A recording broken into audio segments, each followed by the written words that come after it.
Was wanting to go home, and I told him no, because it's not fair for me to have to do all of the mom duty, and I feel like he should have like the same responsibilities as I do. I mean, you know what? I do feel like when the baby's first born, it's quite crucial for both parents to be there, you know, for the first, 48, 72 hours? I mean, listen, I'm not a parent, you know what I mean? So, but I would say that generally speaking, just from my experience, we've been working with kids, you know, for so many years, I think that the more exposure that the baby has, the child has to their parents at the very beginning, the better. You know, I feel like if a child is only getting exposed to one parent more than the other, that child is obviously making a bond with that current parent right then and there. You know what I mean? So I feel like it's crucial more than ever. So yeah, but nonetheless, though, let's continue. She knows what she's doing, and I don't have a clue. You're gonna have to figure it out because my parents have to go back to work, and I cannot do it by myself.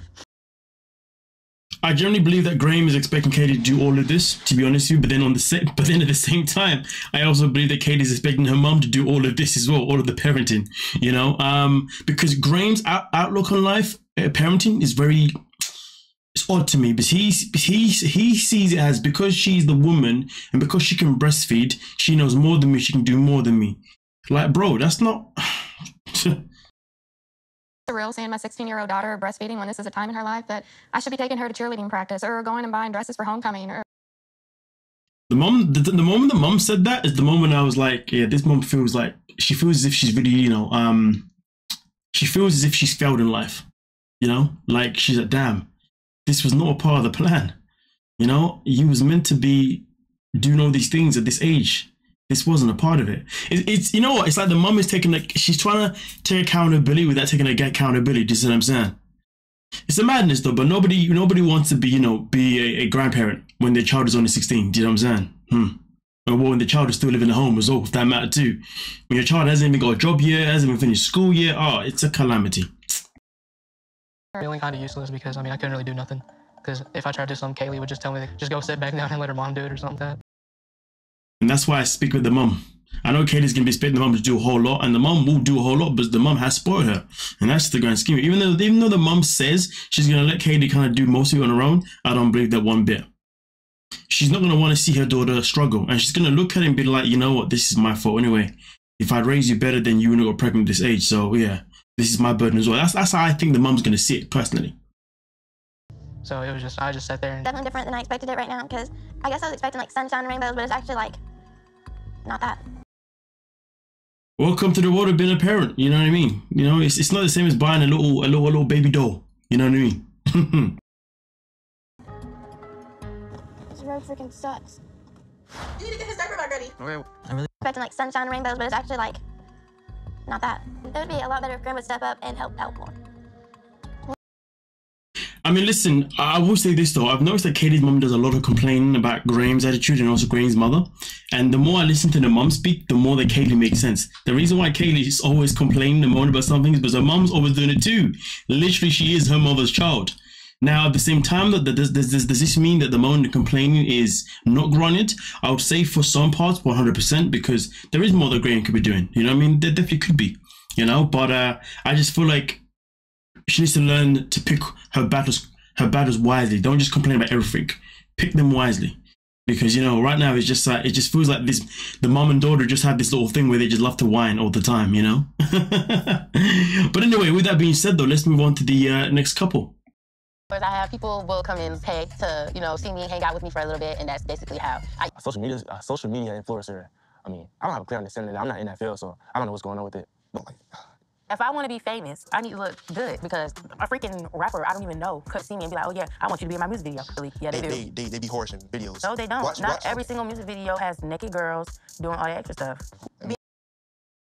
Knowing that these two are now actually broken up in real time, watching this episode pretty much defined why they ended up breaking up. You know, I mean, Anaya has her own plans.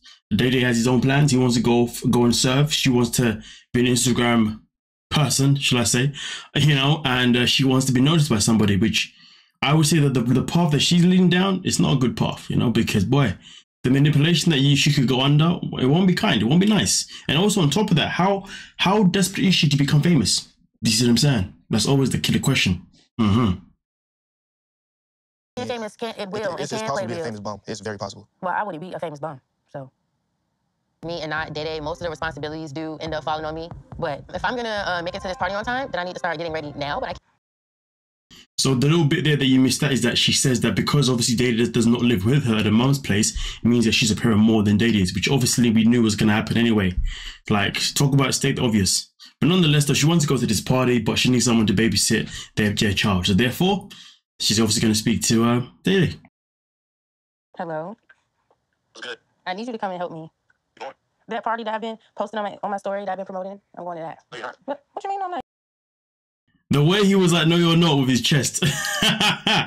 Man, just get it. Hey, Sam. Boy, please. I don't like the idea of a night party and people paying to get in to see her. People get a different vibe by the way she dresses. I mean, it's appealing, but they're kind of getting the wrong idea. They get it. Before you're I'm with him, to be fair. Would I be comfortable people going somewhere to pay to see my woman? Boy, that would definitely make me feel sent up away. You know what I mean? Especially if you know what content that she's producing. And her content is literally her on Instagram, you know. You know what I'm saying? The girl's under age 2. Well, I think. Yeah.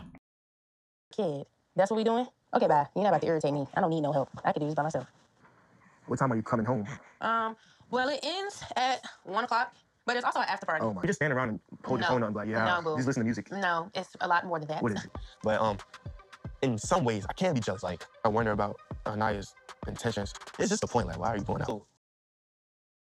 I mean, listen, to be honest with you, I'm surprised that they didn't conquer this part of her life before she got pregnant, personally. I do find it slightly weird, just slightly strange that this is a new conflict that they're having now, you know? It makes me do wonder, were they even actually a couple when she got pregnant?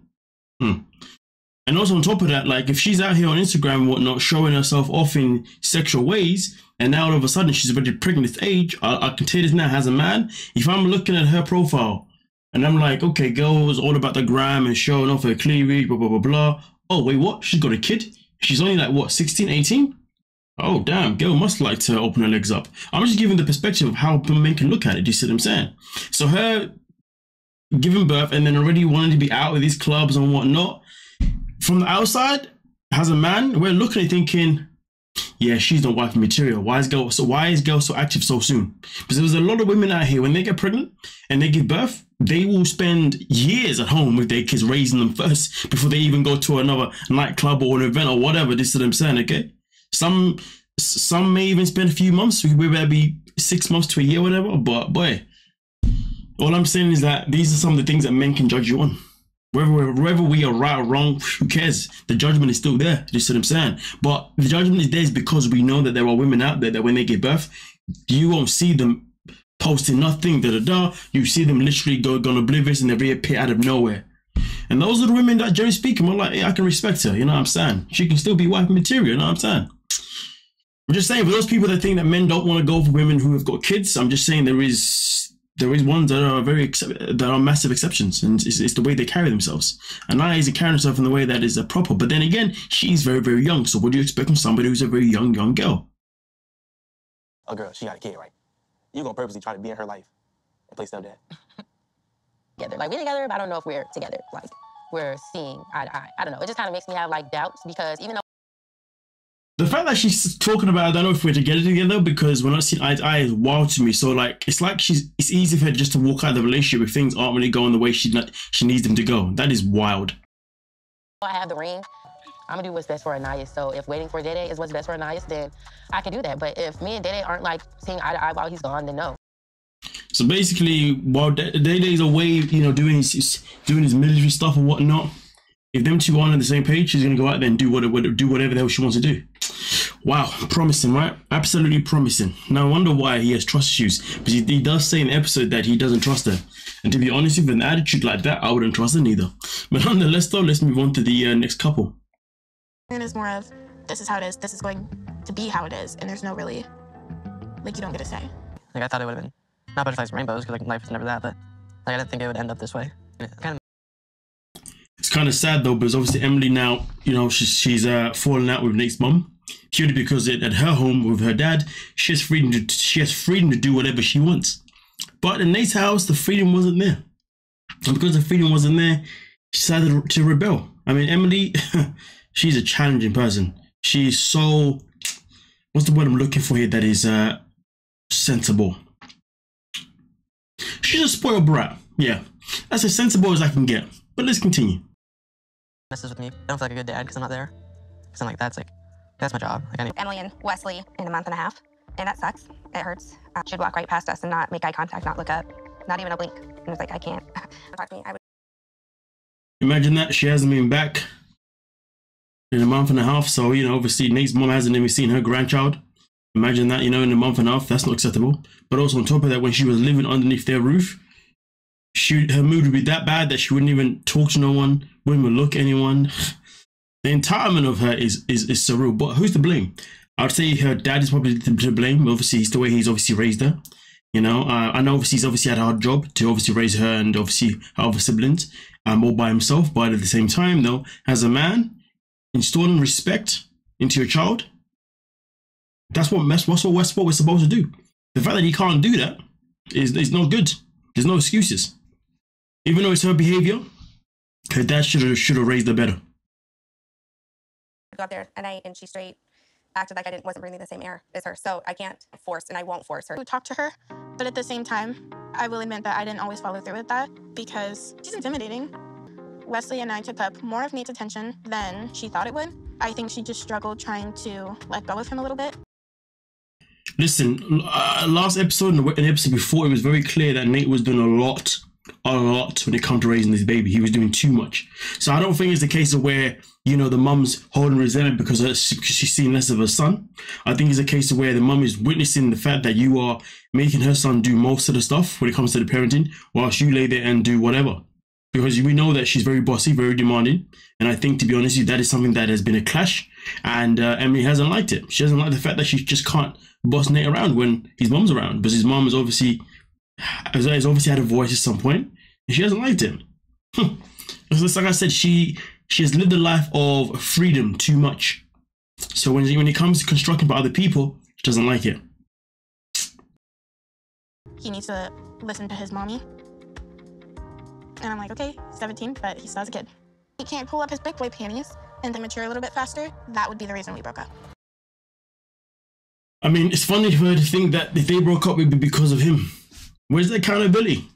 What about you? It takes two to make a relationship work. Just the same way it takes two to make a baby. Step up and be a significant role in a support to Emily and the baby. He's met every bar. So the fact that Emily's dad even sits there and says that, hey man, like Nate's done a great job being a dad so far, that tells everything that you need to know. Tells everything that you need to know about Emily's character. I remember when the season first started, she came across so innocent, you know, but nah, she's far from that.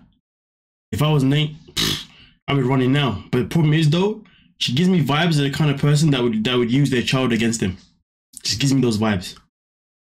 Nonetheless though, let's move on to the last couple. I was trying to get off the bus or get in the bathroom. I was contemplating jumping out of the window. Possessed Juliana to get a stripper, but I was just in full-on panic mode. Like I was really actually severely uncomfortable to the point where I was shaking. I mean, listen, it's good to know that in this week's episode, we found out that obviously she did not become a hypocrite to the fact that she didn't want Lawrence to have a stripper or whatever. You see what I'm saying? It's obviously good to see in this episode that there was something that was something that she wasn't expecting to happen, and when it did happen, she did not take any part whatsoever. Massive respects to Lily on this one. I think Jules really understands why this is such a big deal, but this is what me and Lauren specifically said we would not do, and I know he's gonna be mad, so Please talk to me. I didn't do anything, I promise you. Got it, your mom, sister, my mom, I don't care. All I know is y'all got some weird dancing in the thong or something. honestly, I mean, Lawrence gave off very insecure vibes this episode. Very, very insecure vibes. And for me personally, insecure vibes or red flag vibes. And I say insecure because why does he not trust his woman? Where is the trust here? She's telling you that nothing happened. She's telling you that she was literally hiding in the corner, but you don't want to hear nothing that she's telling you. You know, none of this was in her control. I truthfully wouldn't have been mad at you if you had a stripper because I am grown enough to not have gotten upset when I knew something was out of your control and not your fault. She makes a good point though, you know, if it obviously happened to him and obviously it wasn't his own doing, wasn't obviously in his control, and you know, it makes sense, you know, as long as he didn't obviously, you know, indulge the woman, then she'd have been okay with it. And it makes sense. I genuinely believe that she means that. and it's out of your control. And it would be different if the friends got you the stripper and you were like touching all up on the stripper and like enjoying the show. Were you? That's tapes. Roll the footage. Show this man what happened. There's no corner like a little child. And Lawrence needs to check himself. Lawrence ain't checking himself. I am not wrong. I feel like I had. How can you sit there and say I'm not wrong when he wasn't even there? All the women that went there telling you that your wife-to-be was hiding in the corner. Make that make sense? Gotten slapped in the face, then spit on, and then stuff. There's nothing happened. Don't do that, because your wife loves you, and she totally didn't even look. And not really, right? I mean, he's gonna be fine. I've never seen Lawrence like this before, and I'm really worried that he's actually serious about calling this wedding off. Now, based on the preview for next week's episode, they do end up getting married anyway, you know what I mean? So obviously Lawrence just took this time to just be, you know, petty as hell. I mean, listen, at the end of the day, you know, there's no point in getting married if you truly do not trust your partner. You can love them all you like, but if you don't trust them, well, then that's a massive problem. You see what I'm saying? And hopefully this is something that they can work on moving forward, and hopefully this is something that won't happen again regarding his reaction. Because his reaction was uncalled for, unwarranted, and unneeded. But nonetheless, though, let me know your thoughts and we can talk about it. Don't forget to like, subscribe, and of course, peace.